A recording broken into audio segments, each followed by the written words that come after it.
Hey guys, Zom Fox here, and today we're going to be talking about another cornerback going from the USFL to the NFL, and another going to the Saints in USFL champion Brian Allen, who is naturally heading to the Saints.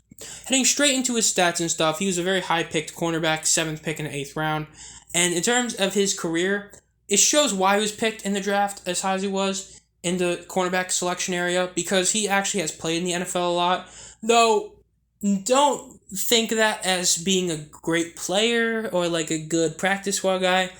To put it simply, despite being drafted in the 5th round 2017, he literally never took a snap on defense for Pittsburgh.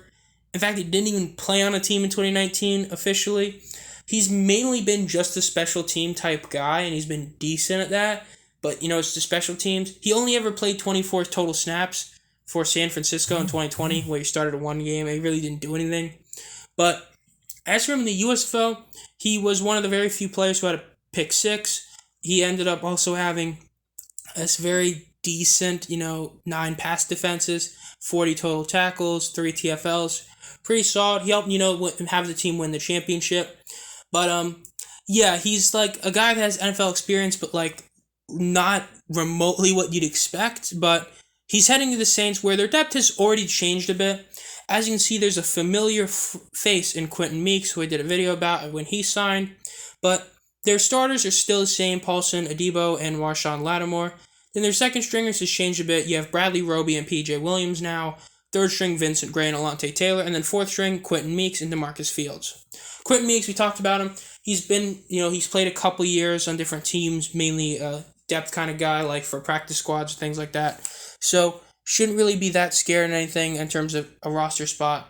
Then DeMarcus Fields and Vincent Gray are both undrafted free agent rookies. And Alontae Taylor is your third string corner, but is a second round pick. So note that already doesn't sound that good for our boy.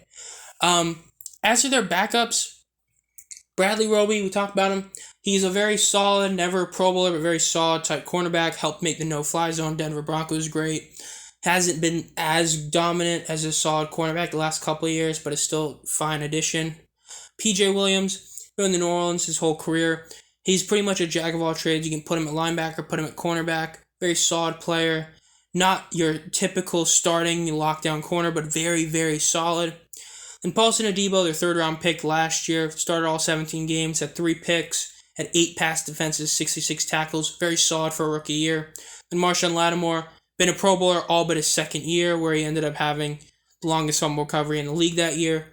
He's a Rookie of the Year. He's been a very consistent player. Awesome.